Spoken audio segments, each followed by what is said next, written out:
Bilangan pasal 21 ayat 1-3. Peperangan dekat Horma. Raja negeri Arad, orang Kanaan yang tinggal di tanah Negeb, mendengar bahwa Israel datang dari jalan Atarim. Lalu ia berperang melawan Israel, dan diangkutnya beberapa orang tawanan daripada mereka. Maka bernazarlah orang Israel kepada Tuhan. Katanya, "Jika engkau serahkan bangsa ini sama sekali ke dalam tangan kami akan menumpas kota-kota mereka sampai binasa." Tuhan mendengarkan permintaan orang Israel, lalu menyerahkan orang Kanaan itu. Kemudian orang-orang itu dan kota-kotanya ditumpas sampai binasa. Itulah sebabnya tempat itu dinamai Horma.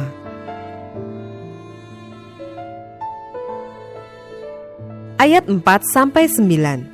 Ular tembaga. Setelah mereka berangkat dari Gunung Hor, berjalan ke arah Laut Teberau untuk mengelilingi tanah Edom, maka bangsa itu tidak dapat lagi menahan hati di tengah jalan. Lalu mereka berkata-kata melawan Allah dan Musa, "Mengapa kamu memimpin kami keluar dari Mesir, supaya kami mati di padang gurun ini? Sebab di sini tidak ada roti dan tidak ada air, dan akan makanan hambar ini kami telah muak." Lalu Tuhan menyuruh ular-ular tedung ke antara bangsa itu yang memagut mereka, sehingga banyak dari orang Israel yang mati. Kemudian datanglah bangsa itu mendapatkan Musa dan berkata, "Kami telah berdosa, sebab kami berkata-kata melawan Tuhan dan engkau. Berdoalah kepada Tuhan, supaya dijauhkannya ular-ular ini daripada kami." Lalu Musa berdoa untuk bangsa itu. Maka berfirmanlah Tuhan kepada Musa, "Buatlah ular tedung dan taruhlah itu pada sebuah tiang. Maka setiap orang yang terpagut, jika ia melihatnya, akan tetap hidup." Lalu Musa membuat ular tembaga dan menaruhnya pada sebuah tiang. Maka jika seseorang dipagut ular dan ia memandang kepada ular tembaga itu, tetaplah ia hidup.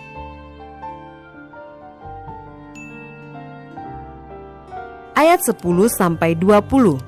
Perjalanan ke daerah Moab.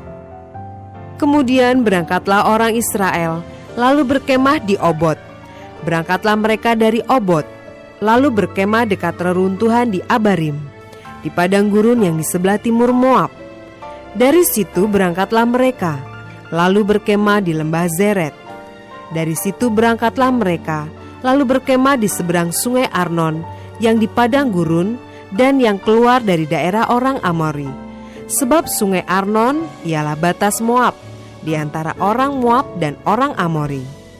Itulah sebabnya dikatakan dalam kitab peperangan Tuhan, "Waheb di Sufa, dan lembah-lembah ke sungai Arnon, dan lereng lembah-lembah. Lereng itu terbentang ke tempat di mana terletak kota Ar, dan bersandar pada batas daerah Moab. Dari sana mereka ke Beer. Inilah sumur di mana Tuhan berfirman kepada Musa, 'Kumpulkanlah bangsa itu, maka aku akan memberikan air kepada mereka.' Pada waktu itu orang Israel menyanyikan nyanyian ini, 'Berbual-bualah hai sumur, mari kita bernyanyi-nyanyi berbalas-balasan, karena sumur yang digali oleh raja-raja, yang dikorek oleh kaum bangsawan di antara bangsa itu dengan tongkat-tongkat kerajaan, dengan tongkat-tongkat mereka. Dan dari padang gurun mereka ke Matana, dari Matana ke Nahaliel, dari Nahaliel ke Bamot, dari Bamot ke lembah yang di daerah Moab, dekat puncak gunung Pisga yang menghadap padang belantara."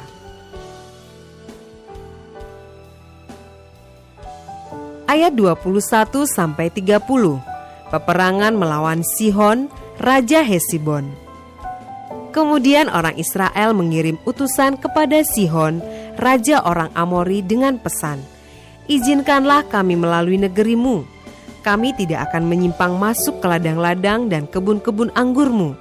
Kami tidak akan minum air sumurmu.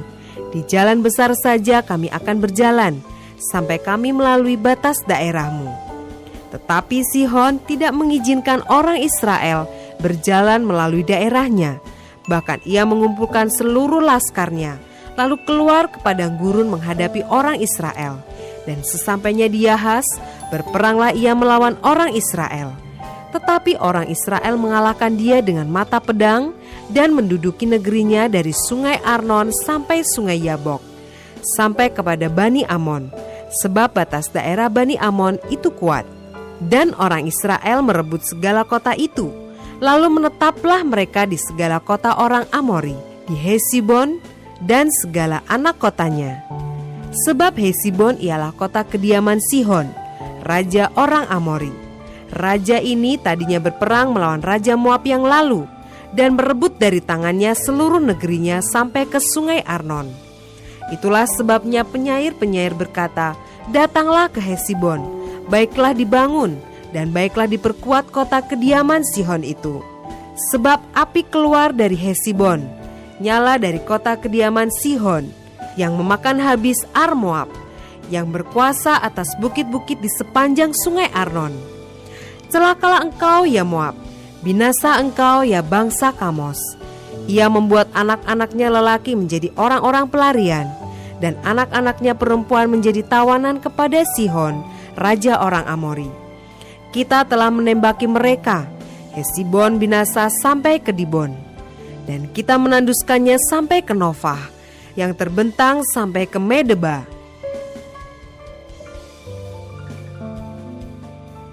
Ayat 31-35, peperangan melawan Og, raja Basan.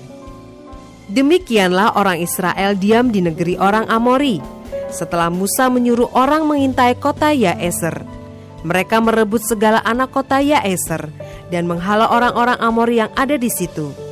Kemudian berpalinglah mereka dan maju ke arah Basan. Lalu Og, raja Basan, beserta segala rakyatnya maju ke Ederei, menjumpai mereka untuk berperang. Tetapi Tuhan berfirman kepada Musa, "Janganlah takut kepadanya, sebab aku menyerahkan dia dengan seluruh rakyatnya dan negerinya ke dalam tanganmu.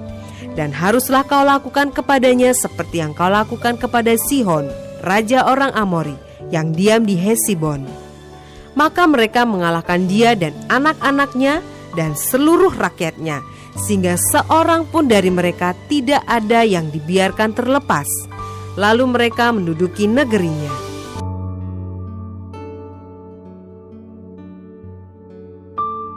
Bilangan pasal 22 ayat 1. Kemudian berangkatlah orang Israel dan berkemah di dataran Moab, di daerah seberang sungai Yordan dekat Yeriko.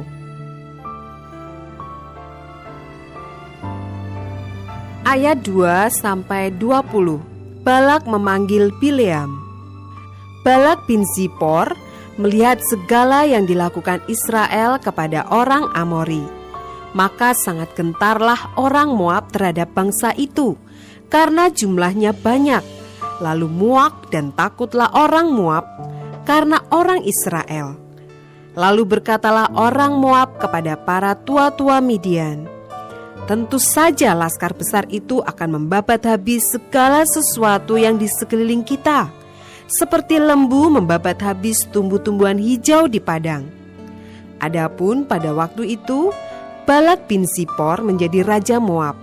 Raja ini mengirim utusan kepada Bileam bin Beor ke Petor yang di tepi sungai Efrat, ke negeri teman-teman sebangsanya, untuk memanggil dia dengan pesan, "Ketahuilah, ada suatu bangsa keluar dari Mesir, sungguh sampai tertutup permukaan bumi olehnya, dan mereka sedang berkemah di depanku.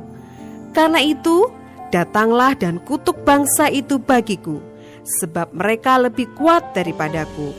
Mungkin aku sanggup mengalahkannya dan menghalaunya dari negeri ini, sebab aku tahu siapa yang kau berkati, dia beroleh berkat, dan siapa yang kau kutuk, dia kena kutuk." Lalu berangkatlah para tua-tua Moab dan para tua-tua Midian dengan membawa di tangannya upah penenung. Setelah mereka sampai kepada Bileam, disampaikanlah kepadanya pesan Balak. Lalu berkatalah Bileam kepada mereka, "Bermalamlah di sini pada malam ini, maka aku akan memberi jawab kepadamu sesuai dengan apa yang akan difirmankan Tuhan kepadaku." Maka tinggallah pemuka-pemuka Moab itu pada Bileam.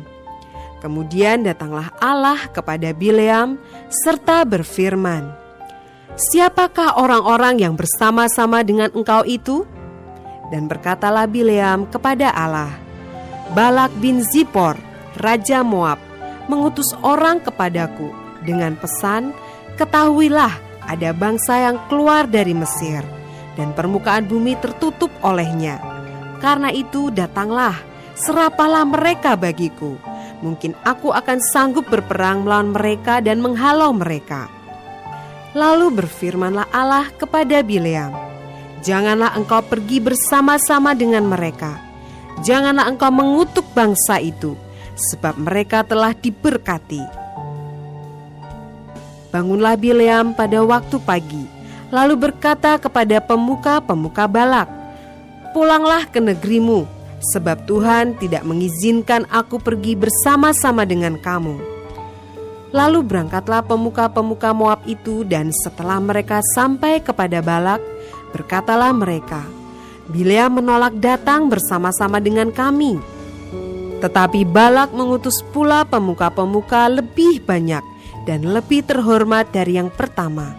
Setelah mereka sampai kepada Bileam, berkatalah mereka kepadanya, "Beginilah kata Balak bin Zipor, janganlah biarkan dirimu terhalang-halang untuk datang kepadaku, sebab aku akan memberi upahmu sangat banyak, dan apapun yang kau minta daripadaku, aku akan mengabulkannya.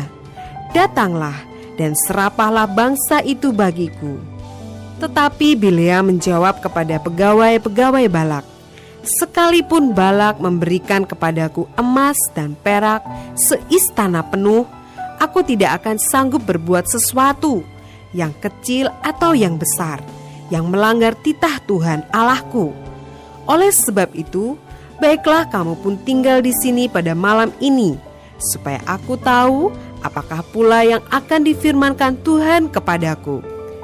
Datanglah Allah kepada Bileam pada waktu malam, serta berfirman kepadanya, "Jikalau orang-orang itu memang sudah datang untuk memanggil engkau, bangunlah, pergilah bersama-sama dengan mereka. Tetapi hanya apa yang akan kufirmankan kepadamu harus kau lakukan."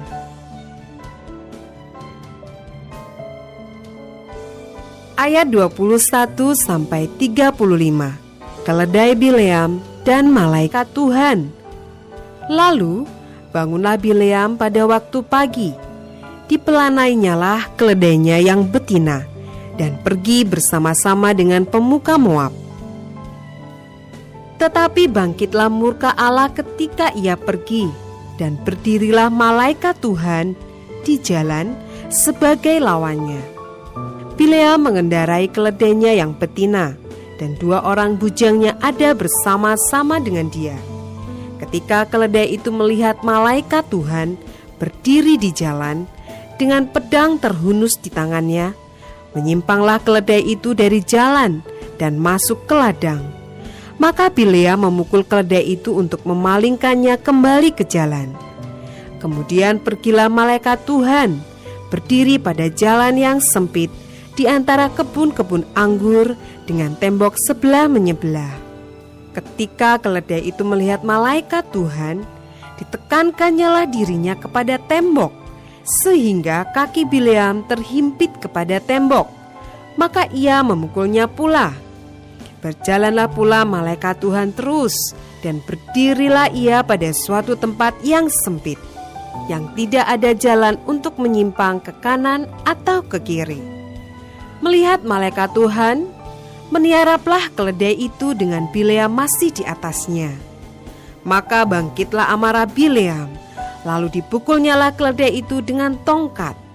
Ketika itu Tuhan membuka mulut keledai itu, sehingga ia berkata kepada Bileam, "Apakah yang kulakukan kepadamu, sampai engkau memukul aku 3 kali?" Jawab Bileam kepada keledai itu, "Karena engkau mempermain-mainkan aku. Seandainya ada pedang di tanganku, tentulah engkau kubunuh sekarang juga." Tetapi keledai itu berkata kepada Bileam, bukankah aku ini keledaimu yang kau tunggangi selama hidupmu sampai sekarang? Pernahkah aku berbuat demikian kepadamu?" Jawabnya, "Tidak." Kemudian Tuhan menyingkapkan mata Bileam. Dilihatnyalah malaikat Tuhan dengan pedang terhunus di tangannya, berdiri di jalan. Lalu berlututlah ia dan sujud. Berfirmanlah malaikat Tuhan kepadanya, "Apakah sebabnya engkau memukul keledaimu sampai 3 kali? Lihat, aku keluar sebagai lawanmu, sebab jalan ini pada pemandanganku menuju kepada kebinasaan." Ketika keledai ini melihat aku, telah 3 kali ia menyimpang dari hadapanku. Jika ia tidak menyimpang dari hadapanku, tentulah engkau yang kubunuh pada waktu itu juga, dan dia kubiarkan hidup. Lalu berkatalah Bileam kepada malaikat Tuhan, "Aku telah berdosa, karena aku tidak mengetahui bahwa engkau ini berdiri di jalan menentang aku.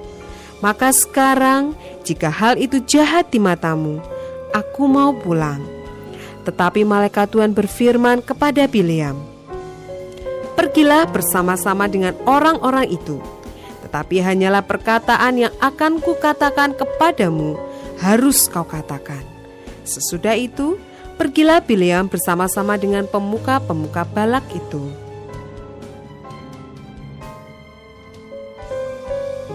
Ayat 36 sampai 41. Balak meminta Bileam untuk mengutuk Israel. Ketika Balak mendengar bahwa Bileam datang, keluarlah ia menyongsong dia sampai ke kota Moab di perbatasan sungai Arnon pada ujung perbatasan itu.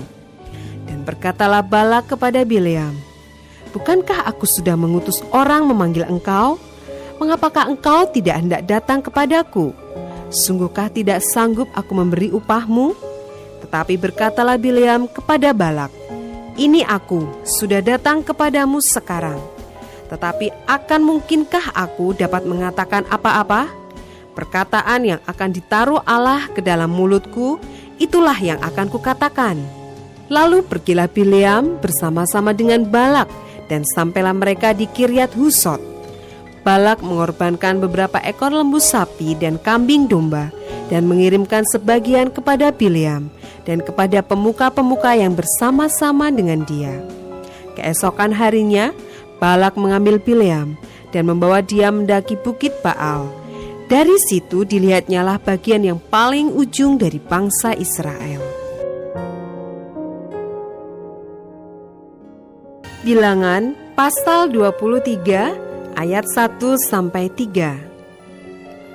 Lalu berkatalah Bileam kepada Balak, "Dirikanlah bagiku di sini 7 mezbah, dan siapkanlah bagiku di sini 7 ekor lembu jantan dan 7 ekor domba jantan." Balak melakukan seperti yang dikatakan Bileam. Maka Balak dan Bileam mempersembahkan seekor lembu jantan dan seekor domba jantan di atas setiap mezbah itu. Sesudah itu berkatalah Bileam kepada Balak, "Berdirilah di samping korban bakaranmu, tetapi aku ini hendak pergi.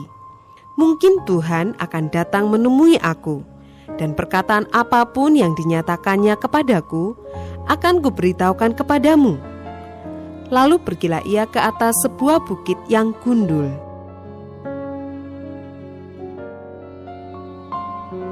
Ayat 4-30. Bileam memberkati Israel. Maka Allah menemui Bileam. Lalu Bileam berkata kepadanya, "Ke7 mezbah itu telah kuatur, dan kupersembahkan seekor lembu jantan dan seekor domba jantan di atas setiap mezbah." Kemudian Tuhan menaruh perkataan ke dalam mulut Bileam dan berfirman, "Kembalilah kepada Balak dan katakanlah demikian." Ketika ia kembali, maka Balak masih berdiri di situ di samping korban bakarannya bersama dengan semua pemuka Moab. Lalu Bileam mengucapkan sanjaknya, katanya, "Dari Aram aku disuruh datang oleh Balak, Raja Moab, dari gunung-gunung sebelah timur. Datanglah," katanya, "kutuklah bagiku Yakub, dan datanglah, kutuklah Israel." Bagaimanakah aku menyerapah yang tidak diserapah Allah? Bagaimanakah aku mengutuk yang tidak dikutuk Tuhan? Sebab dari puncak gunung-gunung batu aku melihat mereka, dari bukit-bukit aku memandang mereka. Lihat, suatu bangsa yang diam tersendiri dan tidak mau dihitung di antara bangsa-bangsa kafir. Siapakah yang menghitung debu Yakub? Dan siapakah yang membilang bondongan-bondongan Israel? Sekiranya aku mati seperti matinya orang-orang jujur, dan sekiranya ajalku seperti ajal mereka. Lalu berkatalah Balak kepada Bileam, apakah yang kau lakukan kepadaku ini? Untuk menyerapah musuhkulah aku menjemput engkau, tetapi sebaliknya engkau memberkati mereka. Tetapi ia menjawab, bukankah aku harus berawas-awas supaya mengatakan apa yang ditaruh Tuhan ke dalam mulutku? Lalu Balak berkata kepadanya, baiklah, pergi bersama-sama dengan aku ke tempat lain, dan dari sana engkau dapat melihat bangsa itu. Engkau akan melihat hanya bagiannya yang paling ujung, tetapi seluruhnya tidak akan kau lihat. Serapahlah mereka dari situ bagiku. Lalu dibawanyalah dia ke padang pengintai, ke puncak gunung Pisga. Ia mendirikan 7 mezbah dan mempersembahkan seekor lembu jantan dan seekor domba jantan di atas setiap mezbah itu. Kemudian berkatalah ia kepada Balak, berdirilah di sini di samping korban bakaranmu, sedang aku hendak bertemu dengan Tuhan di situ. Lalu Tuhan menemui Bileam dan menaruh perkataan ke dalam mulutnya dan berfirman, kembalilah kepada Balak dan katakanlah demikian. Ketika ia sampai kepadanya, Balak masih berdiri di samping korban bakarannya bersama-sama dengan pemuka-pemuka Moab. Berkatalah Balak kepadanya, apakah yang difirmankan Tuhan? Lalu diucapkannyalah sanjaknya, katanya, bangunlah hai Balak dan dengarlah, pasanglah telingamu mendengarkan aku, ya anak Sipor. Allah bukanlah manusia sehingga ia berdusta, bukan anak manusia sehingga ia menyesal. Masakan ia berfirman dan tidak melakukannya, atau berbicara dan tidak menepatinya? Ketahuilah, aku mendapat perintah untuk memberkati, dan apabila dia memberkati, maka aku tidak dapat membalikannya. Tidak ada ditengok kepincangan di antara keturunan Yakub, dan tidak ada dilihat kesukaran di antara orang Israel. Tuhan Allah mereka menyertai mereka, dan sorak-sorak karena raja ada di antara mereka. Allah yang membawa mereka keluar dari Mesir adalah bagi mereka seperti tanduk kekuatan lembu hutan. Sebab tidak ada mantra yang mempan terhadap Yakub, ataupun tenungan yang mempan terhadap Israel. Pada waktunya akan dikatakan kepada Yakub, begitu juga kepada Israel, keajaiban yang diperbuat Allah. Lihat, suatu bangsa yang bangkit seperti singa betina dan yang berdiri tegak seperti singa jantan, yang tidak membaringkan dirinya sebelum ia memakan mangsanya dan meminum darah dari yang mati dibunuhnya. Lalu berkatalah Balak kepada Bileam, jika sekali-kali tidak mau engkau menyerapah mereka, janganlah sekali-kali memberkatinya. Tetapi Bileam menjawab Balak, bukankah telah kukatakan kepadamu segala yang difirmankan Tuhan, itulah yang akan kulakukan.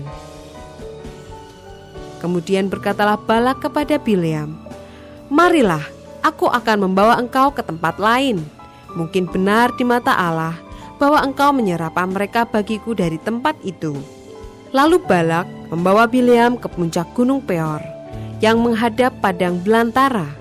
Berkatalah Bileam kepada Balak, dirikanlah bagiku di sini 7 mezbah, dan siapkanlah di sini bagiku 7 ekor lembu jantan dan 7 ekor domba jantan. Lalu Balak melakukan seperti yang dikatakan Bileam. Maka ia mempersembahkan seekor lembu jantan dan seekor domba jantan di atas setiap mezbah itu. Bilangan pasal 24 ayat 1-9. ketika dilihat Bileam bahwa baik di mata Tuhan untuk memberkati Israel, ia tidak mencarikan petanda lagi seperti yang sudah-sudah, tetapi ia menghadapkan mukanya ke arah padang gurun. Ketika Bileam memandang ke depan dan melihat orang Israel berkemah menurut suku mereka, maka roh Allah menghinggapi dia. Lalu diucapkannyalah sanjaknya. Katanya, tutur kata Bileam bin Beor, tutur kata orang yang terbuka matanya, tutur kata orang yang mendengar firman Allah, yang melihat penglihatan dari Yang Maha Kuasa sambil rebah, namun dengan mata tersingkap. Alangkah indahnya kemah-kemahmu, hai Yakub, dan tempat-tempat kediamanmu, hai Israel, sebagai lembah yang membentang semuanya, sebagai taman di tepi sungai, sebagai pohon gaharu yang ditanam Tuhan, sebagai pohon aras di tepi air.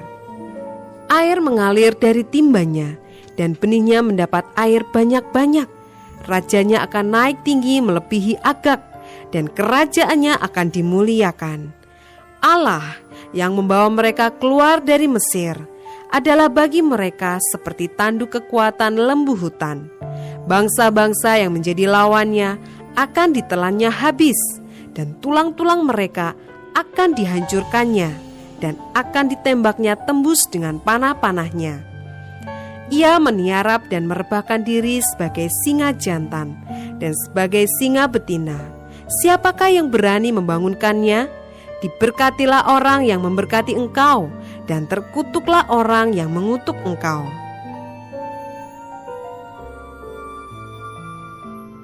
Ayat 10-25, Nubuat Bileam. Lalu bangkitlah amarah Balak terhadap Bileam, dan dengan meremas-remas jarinya berkatalah ia kepada Bileam, untuk menyerapah musuhku, aku memanggil engkau, tetapi sebaliknya sampai 3 kali engkau memberkati mereka. Oleh sebab itu, enyahlah engkau ke tempat kediamanmu. Aku telah berkata kepadamu, aku telah bermaksud memberi banyak upah kepadamu, tetapi Tuhan telah mencegah engkau memperolehnya. Tetapi berkatalah Bileam kepada Balak, bukankah telah kukatakan juga kepada utusan-utusan yang kau kirim kepadaku? Sekalipun Balak memberikan kepadaku emas dan perak seistana penuh, aku tidak akan sanggup melanggar titah Tuhan dengan berbuat baik atau jahat atas kemauanku sendiri.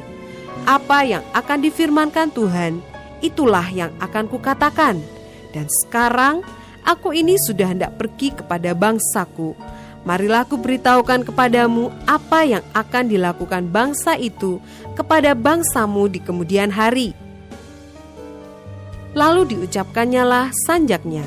Katanya, tutur kata Bileam bin Beor, tutur kata orang yang terbuka matanya, tutur kata orang yang mendengar firman Allah, dan yang beroleh pengenalan akan Yang Maha Tinggi, yang melihat penglihatan dari Yang Maha Kuasa sambil rebah, namun dengan mata tersingkap. Aku melihat dia, tetapi bukan sekarang. Aku memandang dia, tetapi bukan dari dekat. Bintang terbit dari Yakub, tongkat kerajaan timbul dari Israel, dan meremukan pelipis-pelipis Moab, dan menghancurkan semua anak Set. Maka Edom akan menjadi tanah pendudukan, dan Seir akan menjadi tanah pendudukan musuh-musuhnya itu. Tetapi Israel akan melakukan perbuatan-perbuatan yang gagah perkasa, dan dari Yakub akan timbul seorang penguasa yang akan membinasakan orang-orang yang melarikan diri dari kota. Ketika ia melihat orang Amalek, diucapkannyalah sanjaknya.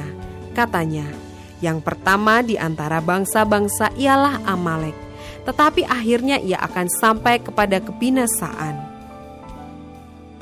Ketika ia melihat orang Keni, diucapkannyalah sanjaknya. Katanya, kokoh tempat kediamanmu, tertaruh di atas bukit batu sarangmu. Namun orang Keni akan hapus. Berapa lama lagi maka Asyur akan menawan engkau? Diucapkannyalah juga sanjaknya. Katanya, celaka, siapakah yang akan hidup apabila Allah melakukan hal itu. Tetapi kapal-kapal akan datang dari pantai orang Kitim. Mereka akan menindas Asyur dan menindas Heber. Lalu ia pun juga akan sampai kepada kebinasaan.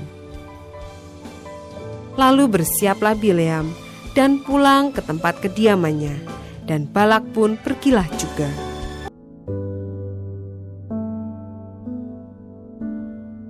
Bilangan pasal 25 ayat 1-18. Israel menyembah Baal Peor. Sementara Israel tinggal di Sitim, mulailah bangsa itu berzina dengan perempuan-perempuan Moab. Perempuan-perempuan ini mengajak bangsa itu ke korban sembelihan bagi Allah mereka. Lalu bangsa itu turut makan dari korban itu dan menyembah Allah orang-orang itu. Ketika Israel berpasangan dengan Baal Peor, bangkitlah murka Tuhan terhadap Israel. Lalu berfirmanlah Tuhan kepada Musa, "Tangkaplah semua orang yang mengepalai bangsa itu, dan gantunglah mereka di hadapan Tuhan di tempat terang, supaya murka Tuhan yang bernyala-nyala itu surut daripada Israel." Lalu berkatalah Musa kepada hakim-hakim Israel, "Baiklah masing-masing kamu membunuh orang-orangnya yang telah berpasangan dengan Baal Peor." Kebetulan datanglah salah seorang Israel membawa seorang perempuan Midian kepada sanak saudaranya, dengan dilihat Musa dan segenap umat Israel yang sedang bertangis-tangisan di depan pintu kemah pertemuan. Ketika hal itu dilihat oleh Pinehas, anak Eleazar, anak Imam Harun, bangunlah ia dari tengah-tengah umat itu dan mengambil sebuah tombak di tangannya, mengejar orang Israel itu sampai ke ruang tengah dan menikam mereka berdua, yakni orang Israel dan perempuan itu, pada perutnya. Maka berhentilah tulah itu menimpa orang Israel. Orang yang mati karena tulah itu ada 24.000 orang banyaknya. Tuhan berfirman kepada Musa, "Pinehas, anak Eleazar, anak Imam Harun, telah menyurutkan murkaku daripada orang Israel. Oleh karena ia begitu giat membela kehormatanku di tengah-tengah mereka, sehingga tidaklah kuhabisi orang Israel dalam cemburuku. Sebab itu katakanlah, sesungguhnya aku berikan kepadanya perjanjian keselamatan yang daripadaku, untuk menjadi perjanjian mengenai keimaman selama-lamanya bagi dia dan bagi keturunannya, karena ia telah begitu giat membela Allahnya dan telah mengadakan pendamaian bagi orang Israel." Nama orang Israel yang mati terbunuh bersama-sama dengan perempuan Midian itu ialah Zimri bin Salu, pemimpin salah satu puak orang Simeon. Dan nama perempuan Midian yang mati terbunuh itu ialah Kosbi binti Zur. Zur itu adalah seorang kepala kaum, yaitu puak di Midian. Kemudian berfirmanlah Tuhan kepada Musa, "Lawanlah orang Midian itu dan tewaskanlah mereka, sebab mereka telah melawan kamu dengan daya upaya yang dirancang mereka terhadap kamu dalam hal Peor dan dalam hal Kosbi saudara mereka, yakni anak perempuan seorang pemimpin Midian. Kosbi itu mati terbunuh pada waktu turunnya tulah karena Peor itu."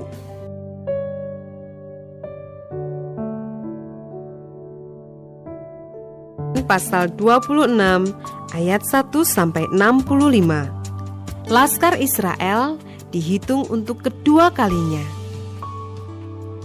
Sesudah tulah itu, berfirmanlah Tuhan kepada Musa dan kepada Eleazar, anak Imam Harun, "Hitunglah jumlah segenap umat Israel yang berumur 20 tahun ke atas, menurut suku mereka, semua orang yang sanggup berperang di antara orang Israel." Lalu berkatalah Musa dan Imam Eleazar kepada mereka di dataran Moab, di tepi sungai Yordan dekat Yeriko, "Hitunglah jumlah semua orang yang berumur 20 tahun ke atas, seperti yang diperintahkan Tuhan kepada Musa. Inilah orang Israel yang telah keluar dari tanah Mesir. Ruben ialah anak sulung Israel. Bani Ruben ialah dari Henoh, kaum orang Henoh. Dari Palu, kaum orang Palu. Dari Hesron, kaum orang Hesron. Dan dari Karmi, kaum orang Karmi. Itulah kaum-kaum orang Ruben. Dan orang-orang yang dicatat dari mereka berjumlah 43.730 orang. Adapun anak Palu ialah Eliab, dan anak-anak Eliab ialah Nemuel, Datan, dan Abiram. Datan dan Abiram, orang-orang yang dipilih oleh umat itu, ialah orang-orang yang telah membantah Musa dan Harun dalam kumpulan Korah ketika mereka membantah Tuhan. Tetapi bumi membuka mulutnya dan menelan mereka bersama-sama dengan Korah ketika kumpulan itu mati, ketika ke-250 orang itu dimakan api, sehingga mereka menjadi peringatan. Tetapi anak-anak Korah tidaklah mati. Bani Simeon, menurut kaum mereka, ialah dari Nemuel, kaum orang Nemuel. Dari Yamin, kaum orang Yamin. Dari Yakin, kaum orang Yakin. Dari Zerah, kaum orang Zerah. Dan dari Saul, kaum orang Saul. Itulah kaum-kaum orang Simeon, 22.200 orang banyaknya. Bani Gad, menurut kaum mereka ialah dari Zefon, kaum orang Zefon. Dari Hagi, kaum orang Hagi. Dari Syuni, kaum orang Syuni. Dari Osni, kaum orang Osni. Dari Eri, kaum orang Eri. Dari Arod, kaum orang Arod. Dan dari Areli, kaum orang Areli. Itulah kaum-kaum Bani Gad. Dan orang-orang yang dicatat dari mereka berjumlah 40.500 orang. Anak-anak Yehuda ialah Er dan Onan. Tetapi Er dan Onan itu mati di tanah Kanaan. Bani Yehuda menurut kaum mereka ialah dari Shela, kaum orang Shela. Dari Peres, kaum orang Peres. Dan dari Zerah, kaum orang Zerah. Bani Peres ialah dari Hezron, kaum orang Hezron. Dan dari Hamul, kaum orang Hamul. Itulah kaum-kaum Yehuda. Dan orang-orang yang dicatat dari mereka berjumlah 76.500 orang. Bani Isakar, menurut kaum mereka ialah dari Tola, kaum orang Tola. Dari Pua, kaum orang Pua. Dari Yasub, kaum orang Yasub. Dan dari Simron, kaum orang Simron. Itulah kaum-kaum Isakar. Dan orang-orang yang dicatat dari mereka berjumlah 64.300 orang. Bani Zebulon, menurut kaum mereka ialah dari Seret, kaum orang Seret. Dari Elon, kaum orang Elon. Dan dari Yahleel, kaum orang Yahleel. Itulah kaum-kaum orang Zebulon. Dan orang-orang yang dicatat dari mereka berjumlah 60.500 orang. Keturunan Yusuf, menurut kaum mereka ialah orang Manasye dan orang Efraim. Bani Manasye ialah dari Makir, kaum orang Makir. Dan Makir beranakan Gilead. Dari Gilead, kaum orang Gilead. Inilah Bani Gilead. Dari Yezer, kaum orang Yezer. Dari Helek, kaum orang Helek. Dari Asriel, kaum orang Asriel. Dari Sekem, kaum orang Sekem. Dari Semida, kaum orang Semida. Dan dari Hefer, kaum orang Hefer. Adapun Zelafehat bin Hefer tidak mempunyai anak laki-laki, tetapi anak perempuan saja. Dan nama anak-anak perempuan Zelafehat ialah Mahla, Noah, Hogla, Milka, dan Tirsa.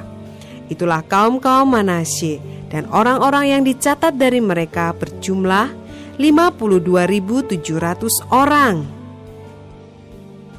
Inilah Bani Efraim, menurut kaum mereka. Dari Sutelah, kaum orang Sutelah. Dari Beker, kaum orang Beker. Dan dari Tahan, kaum orang Tahan. Dan inilah Bani Sutelah. Dari Eran, kaum orang Eran. Itulah kaum-kaum Bani Efraim, dan orang-orang yang dicatat dari mereka berjumlah 32.500 orang banyaknya. Itulah Bani Yusuf menurut kaum mereka. Bani Benyamin menurut kaum mereka ialah dari Bela kaum orang Bela, dari Asibel kaum orang Asibel, dari Ahiram kaum orang Ahiram, dari Sefufam kaum orang Sefufam, dan dari Hufam kaum orang Hufam. Dan anak-anak Bela ialah Aret dan Naaman. Dari Aret kaum orang Aret, dan dari Naaman kaum orang Naaman. Itulah Bani Benyamin menurut kaum mereka, dan orang-orang yang dicatat dari mereka berjumlah 45.600 orang. Inilah Bani Dan menurut kaum mereka, dari Suham kaum orang Suham. Itulah kaum-kaum Dan menurut kaum mereka. Segala kaum orang Suham, orang-orang yang dicatat dari mereka berjumlah 64.400 orang. Bani Asher menurut kaum mereka ialah dari Yimna kaum orang Yimna, dari Yiswi kaum orang Yiswi, dan dari Beria kaum orang Beria. Mengenai Bani Beria, dari Heber kaum orang Heber, dan dari Malkiel kaum orang Malkiel. Dan nama anak perempuan Asher ialah Serah. Itulah kaum-kaum Bani Asher, dan orang-orang yang dicatat dari mereka berjumlah 53.400 orang.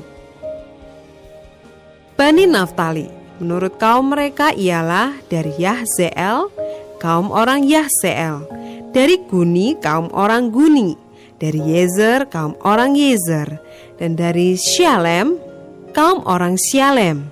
Itulah kaum-kaum Naftali menurut kaum mereka, dan orang-orang yang dicatat dari mereka berjumlah 45.400 orang. Itulah orang-orang yang dicatat dari orang Israel, 601.730 orang banyaknya. Tuhan berfirman kepada Musa, pada suku-suku itulah harus dibagikan tanah itu menjadi milik pusaka menurut nama-nama yang dicatat. Kepada yang besar jumlahnya haruslah engkau memberikan milik pusaka yang besar, dan kepada yang kecil jumlahnya haruslah engkau memberikan milik pusaka yang kecil. Kepada setiap suku sesuai dengan jumlah orang-orangnya yang dicatat haruslah diberikan milik pusaka. Tetapi tanah itu harus dibagikan dengan membuang undi menurut nama suku-suku nenek moyang mereka. Haruslah mereka mendapat milik pusaka. Seperti yang ditunjukkan undian, haruslah dibagikan milik pusaka setiap suku di antara yang besar dan yang kecil jumlahnya. Inilah orang-orang yang dicatat dari orang Lewi menurut kaum mereka. Dari Gerson, kaum orang Gerson. Dari Kehat, kaum orang Kehat. Dan dari Merari, kaum orang Merari. Inilah kaum-kaum Lewi, kaum orang Libni, kaum orang Hebron, kaum orang Mahli, kaum orang Musi, dan kaum orang Korah. Adapun Kehat beranakan Amram, dan nama istri Amram ialah Yokebed, anak perempuan Lewi, yang dilahirkan bagi Lewi di Mesir. Dan bagi Amram perempuan itu melahirkan Harun dan Musa dan Miriam, saudara mereka yang perempuan. Pada Harun lahir Nadab dan Abihu, Eleazar dan Itamar. Tetapi Nadab dan Abihu mati ketika mereka mempersembahkan persembahan api yang asing ke hadapan Tuhan. Dan orang-orang yang dicatat dari mereka berjumlah 23.000 orang, semuanya laki-laki yang berumur 1 bulan ke atas, sebab mereka tidak dicatat bersama-sama dengan orang Israel, karena mereka tidak diberikan milik pusaka di tengah-tengah orang Israel. Itulah orang-orang yang dicatat oleh Musa dan Imam Eleazar, ketika keduanya mencatat orang-orang Israel di dataran Moab di tepi sungai Yordan dekat Yeriko. Di antara mereka tidak ada terdapat seorang pun yang dicatat Musa dan Imam Harun, ketika keduanya mencatat orang Israel di padang gurun Sinai. Sebab Tuhan telah berfirman tentang mereka, pastilah mereka mati di padang gurun. Dari mereka itu tidak ada seorang pun yang masih tinggal hidup, selain dari Kaleb bin Yefune dan Yosua bin Nun. Bilangan pasal 27 ayat 1-11. Hak waris bagi anak-anak perempuan. Kemudian mendekatlah anak-anak perempuan Selafehat bin Hefer, bin Gilead, bin Makir, bin Manasye dari kaum Manasye, bin Yusuf. Nama anak-anaknya itu adalah Mahla, Noah, Hogla, Milka, dan Tirsa. Dan berdiri di depan Musa dan Imam Eleazar, dan di depan para pemimpin dan segenap umat itu, dekat pintu kemah pertemuan, serta berkata, "Ayah kami telah mati di padang gurun, walaupun ia tidak termasuk ke dalam kumpulan yang bersepakat melawan Tuhan, ke dalam kumpulan Korah. Tetapi ia telah mati karena dosanya sendiri, dan ia tidak mempunyai anak laki-laki. Mengapa nama ayah kami harus hapus dari tengah-tengah kaumnya, oleh karena ia tidak mempunyai anak laki-laki? Berilah kami tanah milik di antara saudara-saudara ayah kami." Lalu Musa menyampaikan perkara mereka itu ke hadapan Tuhan. Maka berfirmanlah Tuhan kepada Musa, "Perkataan anak-anak perempuan Selafehat itu benar.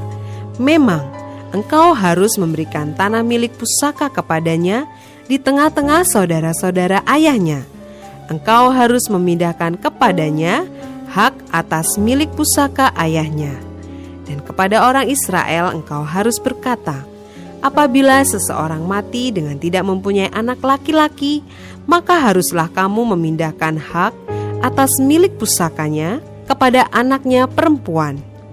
Apabila ia tidak mempunyai anak perempuan, maka haruslah kamu memberikan milik pusakanya itu kepada saudara-saudaranya yang laki-laki. Dan apabila ia tidak mempunyai saudara-saudara lelaki, maka haruslah kamu memberikan milik pusakanya itu kepada saudara-saudara lelaki ayahnya. Dan apabila ayahnya tidak mempunyai saudara-saudara lelaki, maka haruslah kamu memberikan milik pusakanya itu kepada kerabatnya yang terdekat dari antara kaumnya, supaya dimilikinya. Itulah yang harus menjadi ketetapan hukum bagi orang Israel, seperti yang diperintahkan Tuhan kepada Musa. Ayat 12-23. Yosua mengganti Musa. Tuhan berfirman kepada Musa, "Naiklah ke gunung Abarim ini, dan pandanglah negeri yang kuberikan kepada orang Israel. Sesudah engkau memandangnya, maka engkau pun juga akan dikumpulkan kepada kaum leluhurmu, sama seperti Harun, abangmu dahulu. Karena pada waktu pembantahan umat itu di padang gurun Sin, kamu berdua telah memberontak terhadap titahku untuk menyatakan kekudusanku di depan mata mereka dengan air itu. Itulah mata air Meriba, dekat Kades di padang gurun Sin." Lalu berkatalah Musa kepada Tuhan, "Biarlah Tuhan, Allah dari roh segala makhluk, mengangkat atas umat ini seorang yang mengepalai mereka waktu keluar dan masuk, dan membawa mereka keluar dan masuk, supaya umat Tuhan jangan hendaknya seperti domba-domba yang tidak mempunyai gembala." Lalu Tuhan berfirman kepada Musa, "Ambillah Yosua bin Nun, seorang yang penuh roh, letakkanlah tanganmu atasnya. Suruhlah ia berdiri di depan Imam Eleazar dan di depan segenap umat. Lalu berikanlah kepadanya perintahmu di depan mata mereka itu, dan berilah dia sebagian dari kewibawaanmu, supaya segenap umat Israel mendengarkan dia. Ia harus berdiri di depan Imam Eleazar, supaya Eleazar menanyakan keputusan Urim bagi dia di hadapan Tuhan. Atas titahnya mereka akan keluar, dan atas titahnya mereka akan masuk, ia beserta semua orang Israel segenap umat itu. Maka Musa melakukan seperti yang diperintahkan Tuhan kepadanya. Ia memanggil Yosua dan menyuruh dia berdiri di depan Imam Eleazar dan di depan segenap umat itu. Lalu ia meletakkan tangannya atas Yosua dan memberikan kepadanya perintahnya, seperti yang difirmankan Tuhan dengan perantaraan Musa.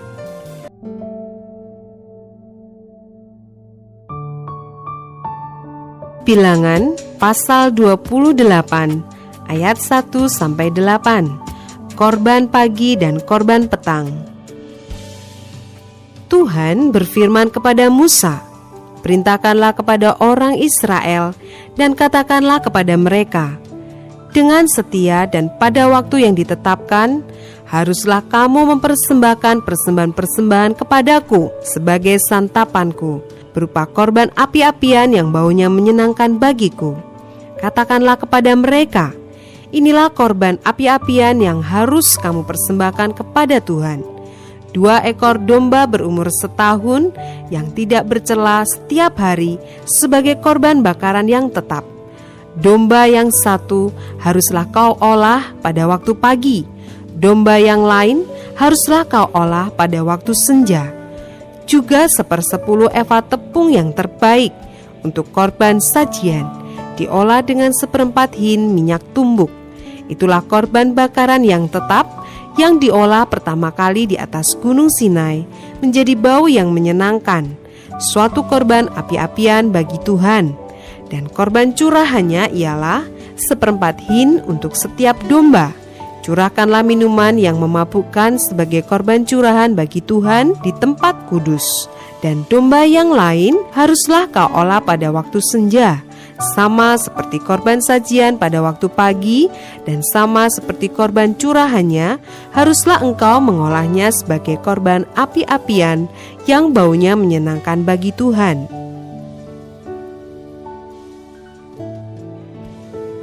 Ayat 9-15. Korban Sabat dan korban bulan baru. Pada hari Sabat, 2 ekor domba berumur setahun yang tidak bercela dan 2/10 eva tepung yang terbaik sebagai korban sajian, diolah dengan minyak serta dengan korban curahannya. Itulah korban bakaran Sabat pada tiap-tiap Sabat, di samping korban bakaran yang tetap dan korban curahannya. Pada bulan barumu, haruslah kamu mempersembahkan sebagai korban bakaran kepada Tuhan 2 ekor lembu jantan muda, 1 ekor domba jantan, 7 ekor domba berumur setahun yang tidak bercela, dan juga 3/10 eva tepung yang terbaik sebagai korban sajian diolah dengan minyak untuk tiap-tiap lembu jantan, serta 2/10 eva tepung yang terbaik sebagai korban sajian diolah dengan minyak untuk domba jantan yang 1 ekor itu, serta 1/10 eva tepung yang terbaik sebagai korban sajian diolah dengan minyak untuk tiap-tiap domba. Itulah suatu korban bakaran, bau yang menyenangkan, suatu korban api-apian bagi Tuhan. Dan korban-korban curahannya haruslah untuk 1 ekor lembu jantan setengah hin anggur, untuk 1 ekor domba jantan 1/3 hin, dan untuk 1 ekor domba 1/4 hin. Itulah korban bakaran pada setiap bulan baru dalam setahun. Dan 1 ekor kambing jantan haruslah diolah menjadi korban penghapus dosa bagi Tuhan, serta dengan korban curahannya, di samping korban bakaran yang tetap.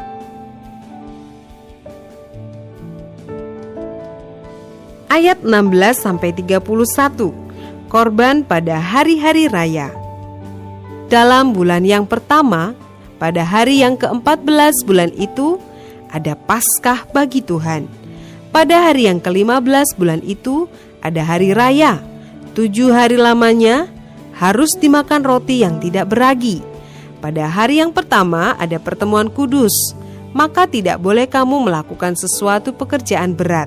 Dan haruslah kamu mempersembahkan kepada Tuhan sebagai korban api-apian, sebagai korban bakaran, 2 ekor lembu jantan muda, 1 ekor domba jantan, dan 7 ekor domba berumur setahun.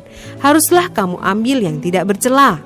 Sebagai korban sajiannya, haruslah kamu olah tepung yang terbaik, diolah dengan minyak, yakni 3/10 eva untuk seekor lembu jantan dan 2/10 eva untuk seekor domba jantan. 1/10 eva harus kau olah untuk setiap domba dari ke-7 ekor domba itu. Selanjutnya seekor kambing jantan sebagai korban penghapus dosa untuk mengadakan pendamaian bagimu. Selain dari korban bakaran pagi yang termasuk korban bakaran yang tetap, haruslah kamu mengolah semuanya itu. Secara demikian, haruslah setiap hari selama 7 hari kamu olah santapan berupa korban api-apian yang baunya menyenangkan bagi Tuhan. Di samping korban bakaran yang tetap, haruslah itu diolah, serta dengan korban curahannya. Dan pada hari yang ke-7, haruslah kamu mengadakan pertemuan yang kudus, maka tidak boleh kamu melakukan sesuatu pekerjaan berat.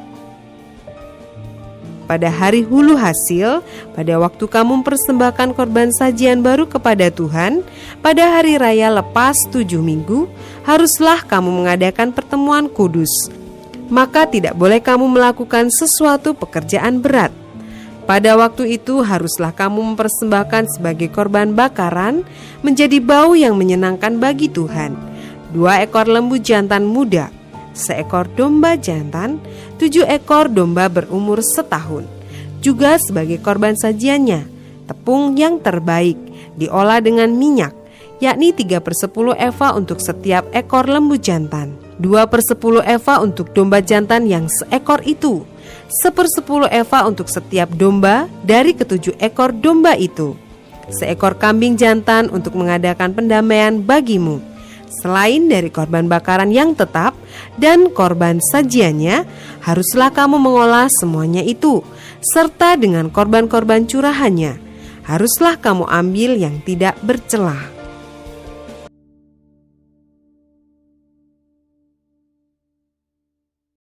Bilangan pasal 29 ayat 1-40. Pada bulan yang ke-7, pada tanggal 1 bulan itu, haruslah kamu mengadakan pertemuan yang kudus, maka tidak boleh kamu melakukan sesuatu pekerjaan berat. Itulah hari peniupan serunai bagimu. Pada waktu itu, haruslah kamu mengolah sebagai korban bakaran menjadi bau yang menyenangkan bagi Tuhan, seekor lembu jantan muda, seekor domba jantan, 7 ekor domba berumur setahun yang tidak bercela, juga sebagai korban sajiannya. Tepung yang terbaik diolah dengan minyak, yakni 3/10 eva untuk lembu jantan itu, 2/10 eva untuk domba jantan itu, dan 1/10 eva untuk setiap domba dari ke-7 ekor domba itu, dan seekor kambing jantan sebagai korban penghapus dosa untuk mengadakan pendamaian bagimu. Selain dari korban bakaran bulan baru serta dengan korban sajiannya, dan korban bakaran yang tetap serta dengan korban sajiannya, dan korban-korban curahannya, sesuai dengan peraturannya, menjadi bau yang menyenangkan, suatu korban api-apian bagi Tuhan. Pada hari yang ke-10 bulan yang ke-7 itu, haruslah kamu mengadakan pertemuan yang kudus dan merendahkan dirimu dengan berpuasa. Maka tidak boleh kamu melakukan sesuatu pekerjaan. Pada waktu itu, haruslah kamu mempersembahkan sebagai korban bakaran kepada Tuhan, sebagai bau yang menyenangkan, seekor lembu jantan muda, seekor domba jantan, 7 ekor domba berumur setahun, haruslah tidak bercela semuanya itu.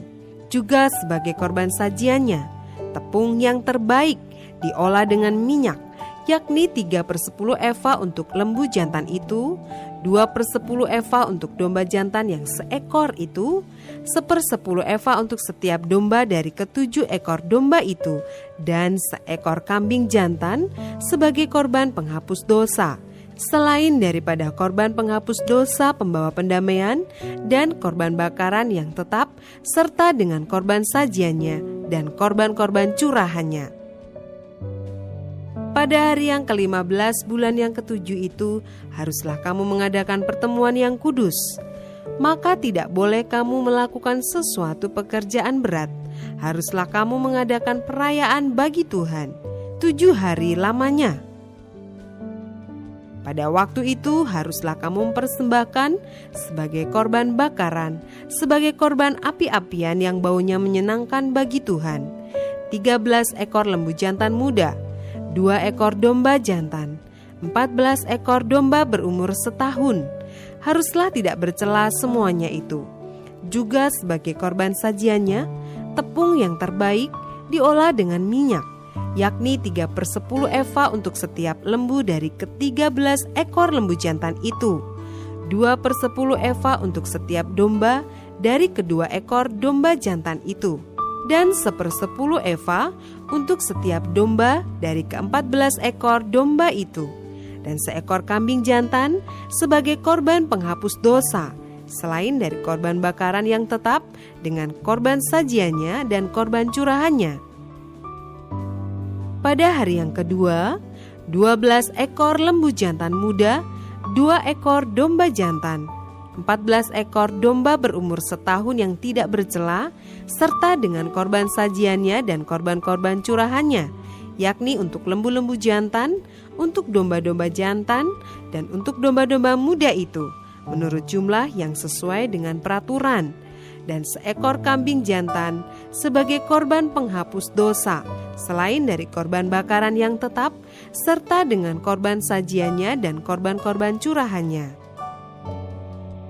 Pada hari yang ketiga, 11 ekor lembu jantan, 2 ekor domba jantan, 14 ekor domba berumur setahun yang tidak bercela, serta dengan korban sajiannya dan korban-korban curahannya, yakni untuk lembu-lembu jantan, untuk domba-domba jantan, dan untuk domba-domba muda itu, menurut jumlah yang sesuai dengan peraturan, dan seekor kambing jantan sebagai korban penghapus dosa, selain dari korban bakaran yang tetap, serta dengan korban sajiannya dan korban curahannya. Pada hari yang keempat, 10 ekor lembu jantan, 2 ekor domba jantan, 14 ekor domba berumur setahun yang tidak bercela, serta dengan korban sajiannya dan korban-korban curahannya, yakni untuk lembu-lembu jantan, untuk domba-domba jantan, dan untuk domba-domba muda itu, menurut jumlah yang sesuai dengan peraturan, dan seekor kambing jantan sebagai korban penghapus dosa, selain dari korban bakaran yang tetap dengan korban sajiannya dan korban curahannya. Pada hari yang kelima, 9 ekor lembu jantan, 2 ekor domba jantan, 14 ekor domba berumur setahun yang tidak bercela, serta dengan korban sajiannya dan korban-korban curahannya, yakni untuk lembu-lembu jantan, untuk domba-domba jantan, dan untuk domba-domba muda itu, menurut jumlah yang sesuai dengan peraturan, dan seekor kambing jantan sebagai korban penghapus dosa, selain dari korban bakaran yang tetap, serta dengan korban sajiannya dan korban curahannya.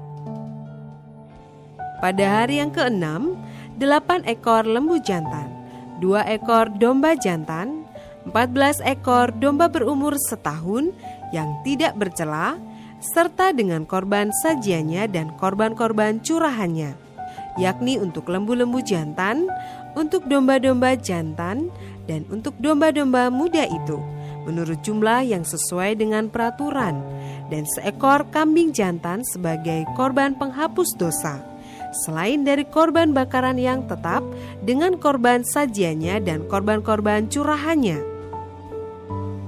Pada hari yang ketujuh, 7 ekor lembu jantan, 2 ekor domba jantan, 14 ekor domba berumur setahun yang tidak bercela, serta dengan korban sajiannya dan korban-korban curahannya, yakni untuk lembu-lembu jantan, untuk domba-domba jantan, dan untuk domba-domba muda itu, menurut jumlah yang sesuai dengan peraturannya, dan seekor kambing jantan sebagai korban penghapus dosa, selain dari korban bakaran yang tetap dengan korban sajiannya dan korban curahannya.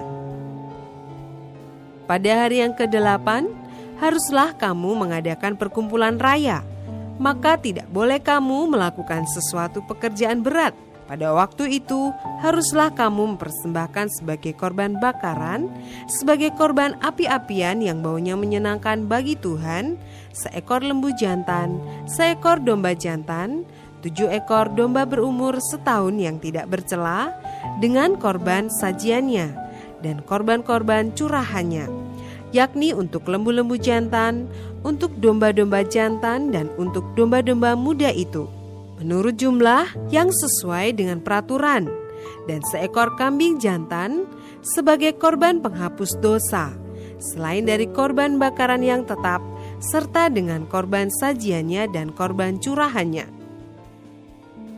Itulah semuanya yang harus kamu olah bagi Tuhan pada hari-hari rayamu sebagai korban-korban bakaranmu, korban-korban sajianmu, korban-korban curahanmu, dan korban-korban keselamatanmu, selain dari korban-korban nazarmu dan korban-korban sukarelamu. Lalu berbicaralah Musa kepada orang Israel sesuai dengan segala yang diperintahkan Tuhan kepada Musa.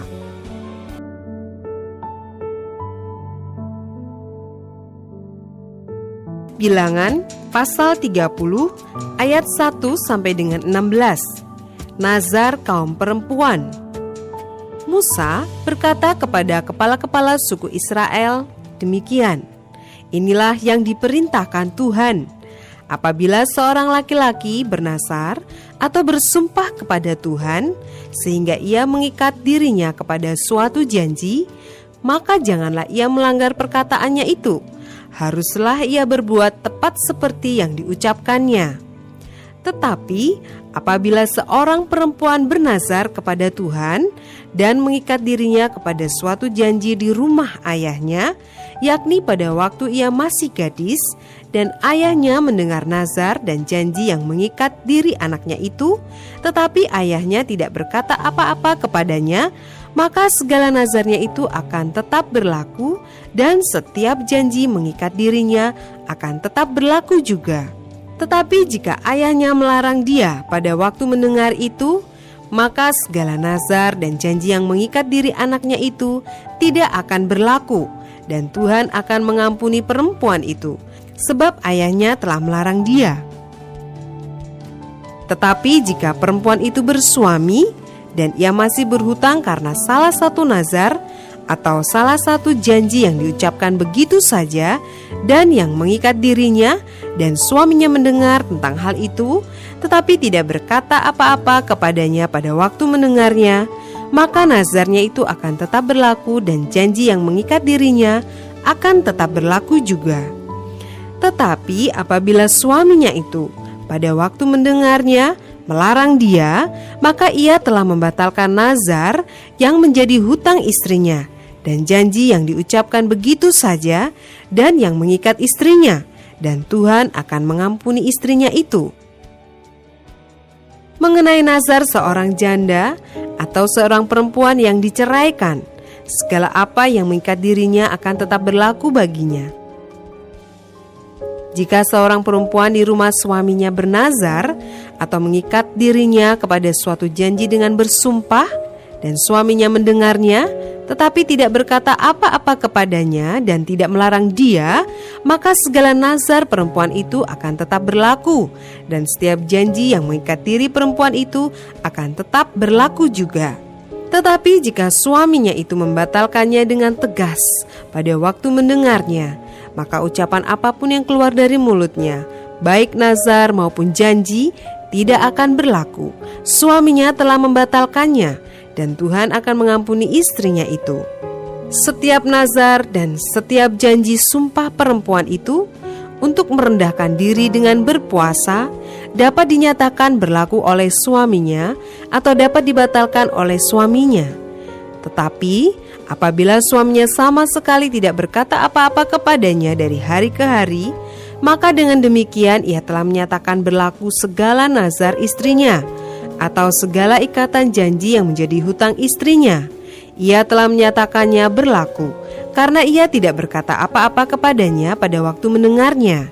Tetapi jika ia baru membatalkannya beberapa lama setelah didengarnya, maka ia akan menanggung akibat kesalahan istrinya. Itulah ketetapan-ketetapan yang diperintahkan Tuhan kepada Musa, yakni antara seorang suami dengan istrinya dan antara seorang ayah dengan anaknya perempuan pada waktu ia masih gadis di rumah ayahnya. Bilangan pasal 31 ayat 1-24. Pembalasan kepada orang Midian. Tuhan berfirman kepada Musa, "Lakukanlah pembalasan orang Israel kepada orang Midian. Kemudian engkau akan dikumpulkan kepada kaum leluhurmu." Lalu berkatalah Musa kepada bangsa itu, "Baiklah sejumlah orang dari antaramu mempersenjatai diri untuk berperang, supaya mereka melawan Midian untuk menjalankan pembalasan Tuhan terhadap Midian. Dari setiap suku di antara segala suku Israel, haruslah kamu menyuruh 1.000 orang untuk berperang. Demikianlah diserahkan dari kaum-kaum Israel 1.000 orang dari tiap-tiap suku. Jadi 12.000 orang bersenjata untuk berperang. Lalu Musa menyuruh mereka untuk berperang, 1.000 orang dari tiap-tiap suku, bersama-sama dengan Pinehas, anak Imam Eleazar, untuk berperang dengan membawa perkakas tempat kudus dan nafiri-nafiri pemberi tanda semboyan. Kemudian berperanglah mereka melawan Midian, seperti yang diperintahkan Tuhan kepada Musa, lalu membunuh semua laki-laki mereka. Selain dari orang-orang yang mati terbunuh itu, mereka pun membunuh juga raja-raja Midian, yakni Ewi, Rekem, Zur, Hur, dan Reba, kelima raja Midian. Juga Bileam bin Beor dibunuh mereka dengan pedang. Kemudian Israel menawan perempuan-perempuan Midian dan anak-anak mereka, juga segala hewan, segala ternak, dan segenap kekayaan mereka dijarah, dan segala kota kediaman serta segala tempat perkemahan mereka dibakar. Kemudian diambillah seluruh jarahan dan seluruh rampasan berupa manusia dan hewan itu, dan dibawalah orang-orang tawanan, rampasan dan jarahan itu kepada Musa dan Imam Eleazar dan kepada umat Israel, ke tempat perkemahan di dataran Moab yang di tepi sungai Yordan dekat Yeriko. Lalu pergilah Musa dan Imam Eleazar dan semua pemimpin umat itu sampai keluar tempat perkemahan untuk menyongsong mereka. Maka gusarlah Musa kepada para pemimpin tentara itu, kepada para kepala pasukan 1.000 dan para kepala pasukan 100 yang pulang dari peperangan. Dan Musa berkata kepada mereka, "Kamu biarkankah semua perempuan hidup? Bukankah perempuan-perempuan ini atas nasihat Bileam menjadi sebabnya orang Israel berubah setia terhadap Tuhan dalam hal Peor, sehingga tulah turun ke antara umat Tuhan? Maka sekarang bunuhlah semua laki-laki di antara anak-anak mereka, dan juga semua perempuan yang pernah bersetubuh dengan laki-laki haruslah kamu bunuh. Tetapi semua orang muda di antara perempuan yang belum pernah bersetubuh dengan laki-laki haruslah kamu biarkan hidup bagimu. Tetapi kamu ini berkemahlah 7 hari lamanya di luar tempat perkemahan. Setiap orang yang telah membunuh orang dan setiap orang yang kena kepada orang yang mati terbunuh haruslah menghapus dosa dari dirinya pada hari yang ketiga dan pada hari yang ketujuh, kamu sendiri dan orang-orang tawananmu. Juga setiap pakaian dan setiap barang kulit dan setiap barang yang dibuat dari bulu kambing dan setiap barang kayu haruslah disucikan." Lalu berkatalah Imam Eleazar kepada para prajurit yang telah pergi bertempur itu, "Inilah ketetapan hukum yang diperintahkan Tuhan kepada Musa. Hanya emas dan perak, tembaga, besi, timah putih dan timah hitam, segala yang tahan api, haruslah kamu lakukan dari api, supaya menjadi tahir. Tetapi semuanya itu haruslah juga disucikan dengan air penyuci. Dan segala yang tidak tahan api, haruslah kamu lalukan dari air. Lagi pula, kamu harus mencuci pakaianmu pada hari yang ketujuh, supaya kamu tahir. Dan kemudian bolehlah kamu masuk ke tempat perkemahan."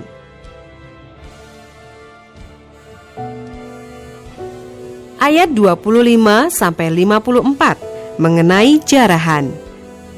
Tuhan berfirman kepada Musa, Hitunglah jumlah rampasan yang telah diangkut, yang berupa manusia dan hewan. Engkau ini dan Imam Eleazar serta kepala-kepala puak umat itu. Lalu bagi dualah rampasan itu kepada pasukan bersenjata yang telah keluar berperang dan kepada segenap umat yang lain. Dan engkau harus mengkhususkan upeti bagi Tuhan dari para prajurit yang keluar bertempur itu, yakni 1 dari setiap 500, baik dari manusia, baik dari lembu, dari keledai, dan dari kambing domba. Dari yang setengah yang telah didapat mereka, haruslah engkau mengambilnya, lalu menyerahkannya kepada Imam Eleazar sebagai persembahan khusus bagi Tuhan.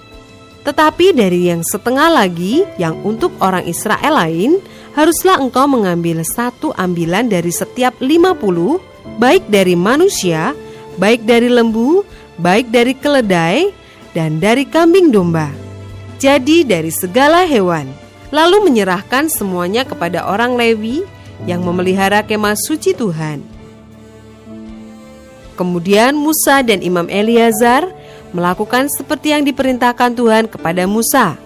Adapun rampasan, yakni yang masih tinggal dari apa yang telah dijara laskar itu, berjumlah 675.000 ekor kambing domba dan 72.000 ekor lembu dan 61.000 ekor keledai.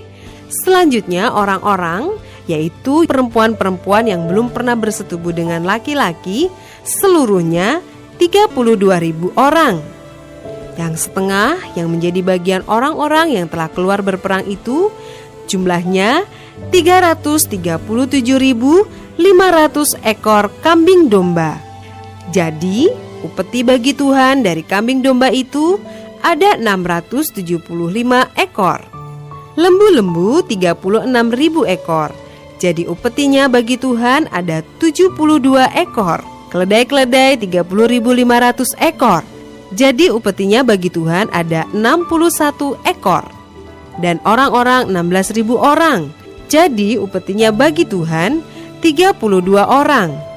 Lalu Musa menyerahkan upeti yang dikhususkan bagi Tuhan itu kepada Imam Eleazar, seperti yang diperintahkan Tuhan kepada Musa.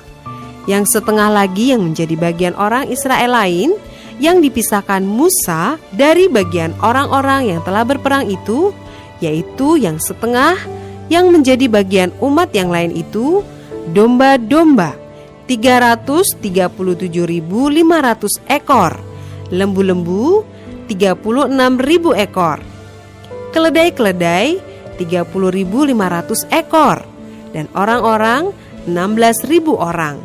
Lalu Musa mengambil dari yang setengah yang menjadi bagian orang Israel lain itu 1 ambilan dari setiap 50, baik dari manusia, baik dari hewan. Kemudian menyerahkan semuanya kepada orang Lewi yang memelihara kemah suci, seperti yang diperintahkan Tuhan kepada Musa. Lalu mendekatlah para pemimpin tentara, yakni kepala-kepala pasukan 1.000 dan kepala-kepala pasukan 100, kepada Musa, serta berkata kepadanya, "Hamba-hambamu ini telah menghitung jumlah prajurit yang ada di bawah kuasa kami, dan dari mereka tidak ada seorang pun yang hilang. Sebab itu kami mempersembahkan sebagai persembahan kepada Tuhan apa yang didapat masing-masing, yakni barang-barang emas, gelang kaki, gelang tangan, cincin meterai, anting-anting dan kerongsang, untuk mengadakan pendamaian bagi nyawa kami di hadapan Tuhan." Maka Musa dan Imam Eleazar menerima dari mereka emas itu, semuanya barang-barang tempaan. Dan segala emas persembahan khusus yang dipersembahkan mereka kepada Tuhan, yakni yang dari pihak kepala-kepala pasukan 1.000 dan kepala-kepala pasukan 100, ada 16.750 shikal beratnya. Tetapi prajurit-prajurit itu masing-masing telah mengambil jarahan bagi dirinya sendiri. Setelah Musa dan Imam Eleazar menerima emas itu dari pihak kepala-kepala pasukan 1.000 dan kepala-kepala pasukan 100, maka mereka membawanya ke dalam kemah pertemuan sebagai peringatan di hadapan Tuhan untuk mengingat orang Israel. Bilangan pasal 33 ayat 1-49. Tempat-tempat persinggahan orang Israel di padang gurun. Inilah tempat-tempat persinggahan orang Israel setelah mereka keluar dari tanah Mesir, pasukan demi pasukan di bawah pimpinan Musa dan Harun. Musa menuliskan perjalanan mereka dari tempat persinggahan ke tempat persinggahan sesuai dengan titah Tuhan. Dan inilah tempat-tempat persinggahan mereka dalam perjalanan mereka. Mereka berangkat dari Rameses pada bulan yang pertama, pada hari yang ke-15 bulan yang pertama itu. Pada hari sesudah Paskah, berjalanlah orang Israel keluar oleh tangan yang dinaikkan di depan mata semua orang Mesir. Sementara orang Mesir sedang menguburkan orang-orang yang telah dibunuh Tuhan di antara mereka, yakni semua anak sulung, sebab Tuhan telah menjatuhkan hukuman-hukuman kepada para allah mereka. Berangkatlah orang Israel dari Rameses, lalu berkemah di Sukot. Mereka berangkat dari Sukot, lalu berkemah di Etam, yang di tepi padang gurun.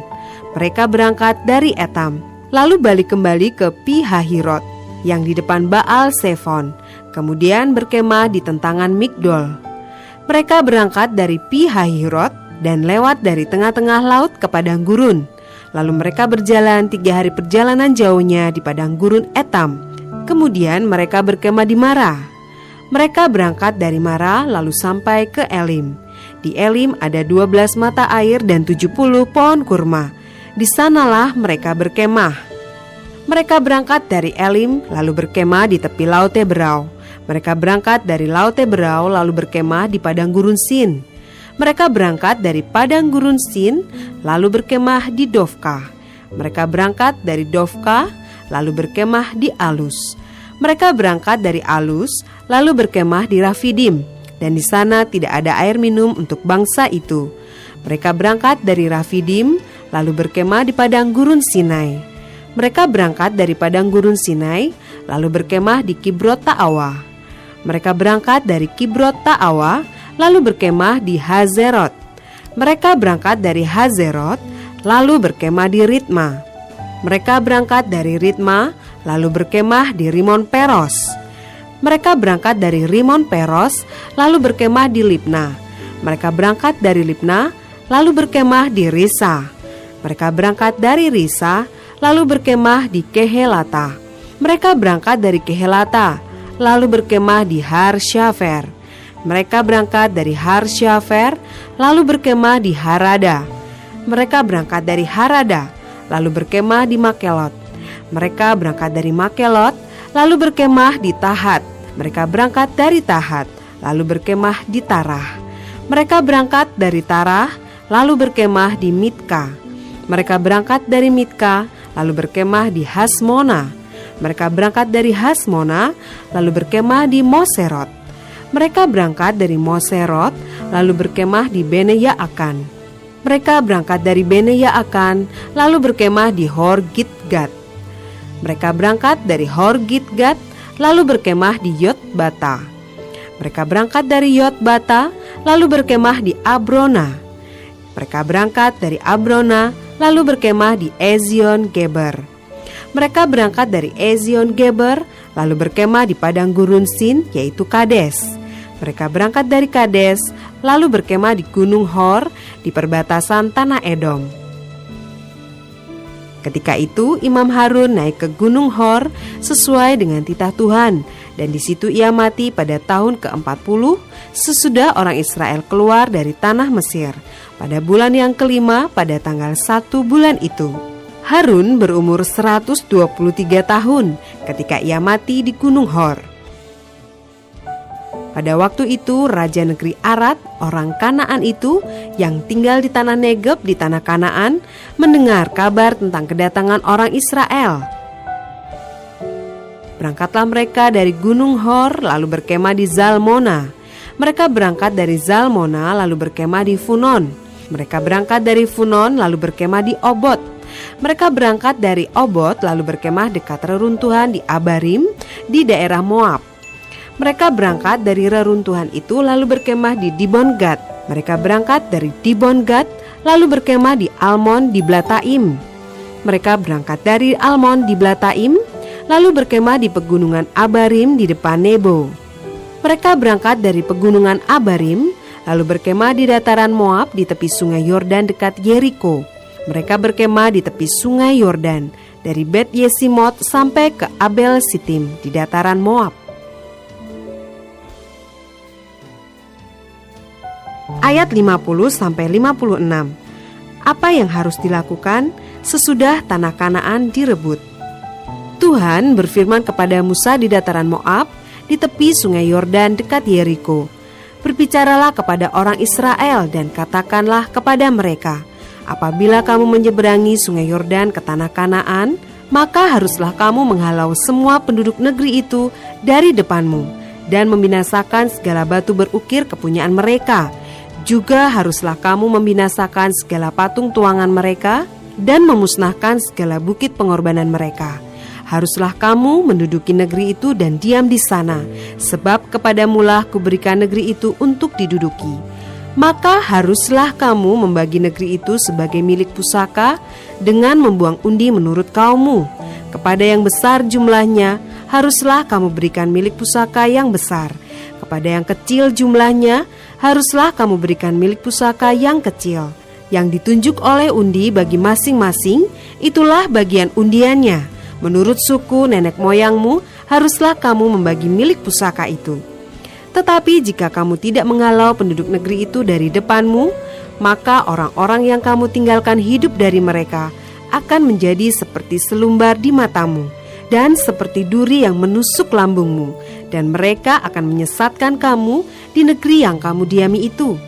Maka akan kulakukan kepadamu seperti yang kurancangkan melakukan kepada mereka. Bilangan pasal 33 ayat 1-49. Tempat-tempat persinggahan orang Israel di padang gurun. Inilah tempat-tempat persinggahan orang Israel setelah mereka keluar dari tanah Mesir, pasukan demi pasukan di bawah pimpinan Musa dan Harun. Musa menuliskan perjalanan mereka dari tempat persinggahan ke tempat persinggahan sesuai dengan titah Tuhan. Dan inilah tempat-tempat persinggahan mereka dalam perjalanan mereka. Mereka berangkat dari Rameses pada bulan yang pertama, pada hari yang ke-15 bulan yang pertama itu. Pada hari sesudah Paskah, berjalanlah orang Israel keluar oleh tangan yang dinaikkan di depan mata semua orang Mesir. Sementara orang Mesir sedang menguburkan orang-orang yang telah dibunuh Tuhan di antara mereka, yakni semua anak sulung, sebab Tuhan telah menjatuhkan hukuman-hukuman kepada para allah mereka. Berangkatlah orang Israel dari Rameses, lalu berkemah di Sukot. Mereka berangkat dari Sukot, lalu berkemah di Etam, yang di tepi padang gurun. Mereka berangkat dari Etam, lalu balik kembali ke Pi-hahirot, yang di depan Baal Sefon, kemudian berkemah di tentangan Migdol. Mereka berangkat dari Pi-hahirot dan lewat dari tengah-tengah laut ke padang gurun. Lalu mereka berjalan 3 hari perjalanan jauhnya di padang gurun Etam. Kemudian mereka berkemah di Mara. Mereka berangkat dari Mara lalu sampai ke Elim. Di Elim ada 12 mata air dan 70 pohon kurma. Di sanalah mereka berkemah. Mereka berangkat dari Elim lalu berkemah di tepi Laut Teberau. Mereka berangkat dari Laut Teberau lalu berkemah di padang gurun Sin. Mereka berangkat dari padang gurun Sin lalu berkemah di Dofka. Mereka berangkat dari Dofka lalu berkemah di Alus. Mereka berangkat dari Alus lalu berkemah di Rafidim, dan di sana tidak ada air minum untuk bangsa itu. Mereka berangkat dari Rafidim lalu berkemah di padang gurun Sinai. Mereka berangkat dari padang gurun Sinai lalu berkemah di Kibrot Ta'awa.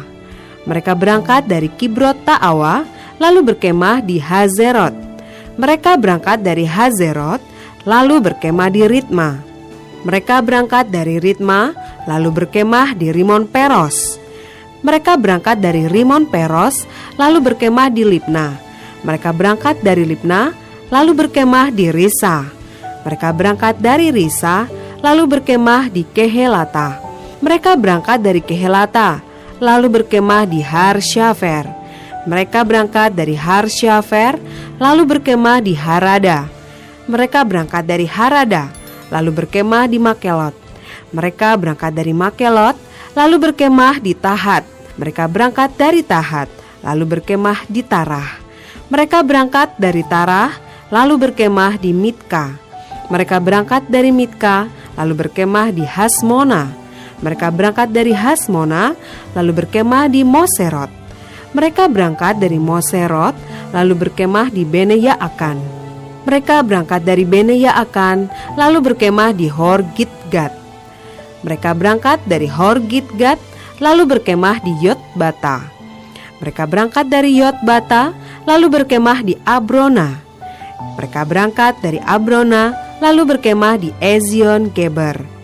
Mereka berangkat dari Ezion Geber, lalu berkemah di padang gurun Sin, yaitu Kades. Mereka berangkat dari Kades, lalu berkemah di Gunung Hor, di perbatasan tanah Edom.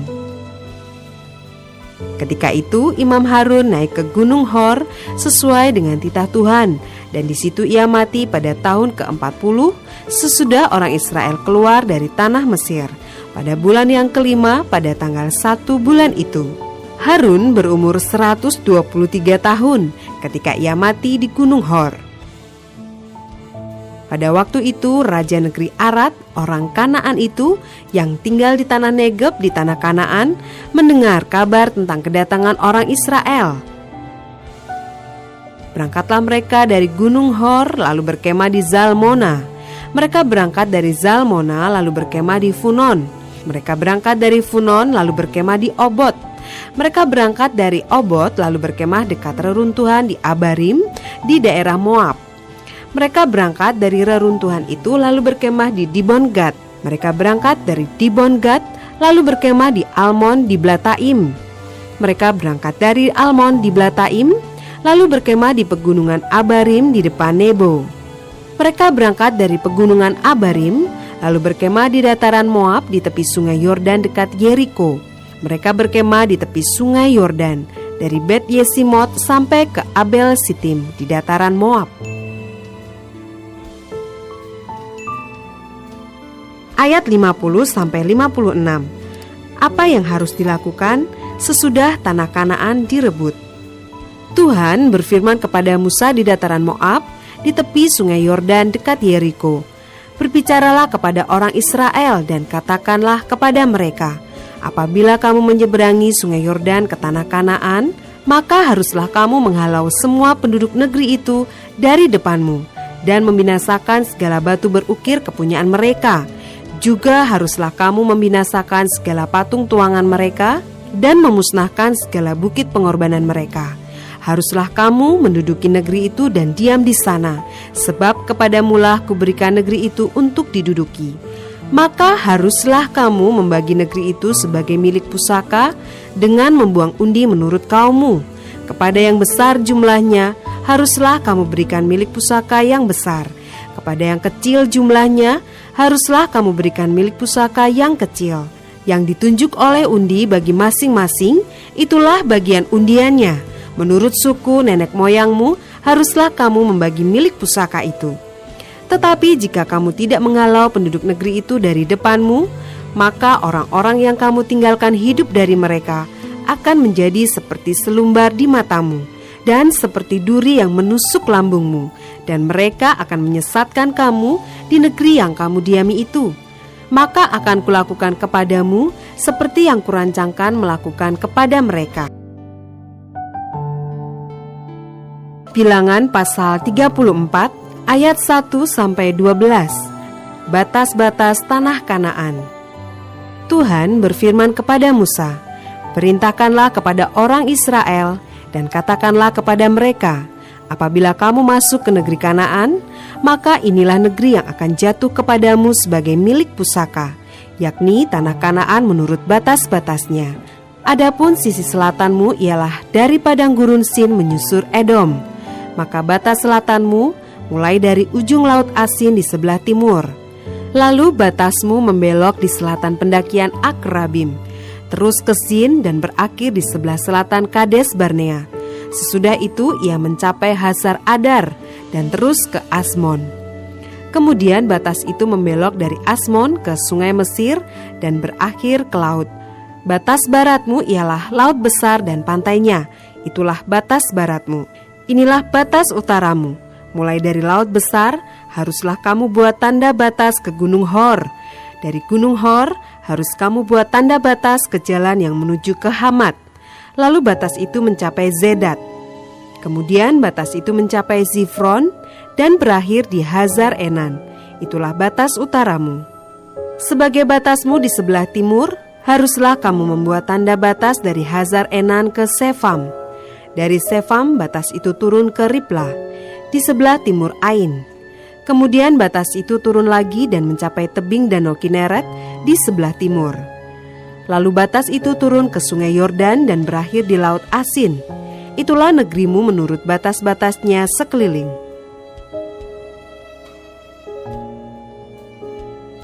Ayat 13-29 mengenai pembagian tanah Kanaan. Musa memerintahkan kepada orang Israel, itulah negeri yang akan kamu bagi sebagai milik pusaka dengan membuang undi, yang diperintahkan Tuhan untuk diberikan kepada suku yang 9,5 itu. Sebab suku Bani Ruben menurut puak-puak mereka dan suku Bani Gad menurut puak-puak mereka telah menerima milik pusakanya. Juga suku Manasye yang setengah itu telah menerimanya. 2,5 suku itu telah menerima milik pusaka mereka di seberang Sungai Yordan, di dekat Yeriko ke sebelah timur. Tuhan berfirman kepada Musa, inilah nama orang-orang yang harus membagikan tanah itu kepadamu sebagai milik pusaka, Imam Eleazar dan Yosua bin Nun. Lagi haruslah kamu mengambil seorang pemimpin dari setiap suku untuk membagikan tanah itu sebagai milik pusaka. Inilah nama orang-orang itu. Dari suku Yehuda, Kaleb bin Yefune. Dari suku Bani Simeon, Samuel bin Amihud. Dari suku Benyamin, Elidad bin Kislon. Dari suku Bani Dan, seorang pemimpin, Buki bin Yogli. Dari anak-anak Yusuf, yakni dari suku Bani Manasye, seorang pemimpin, Haniel bin Efod. Dan dari suku Bani Efraim, seorang pemimpin, Kemuel bin Siftan. Dari suku Bani Zebulon, seorang pemimpin, Elisafan bin Parnah. Dari suku Bani Isakar, seorang pemimpin, Paltiel bin Azan. Dari suku Bani Asyer, seorang pemimpin, Ahihud bin Selomi. Dari suku Bani Naftali, seorang pemimpin, Pedael bin Amihud. Itulah orang-orang yang diperintahkan Tuhan untuk membagikan milik pusaka kepada orang Israel di tanah Kanaan.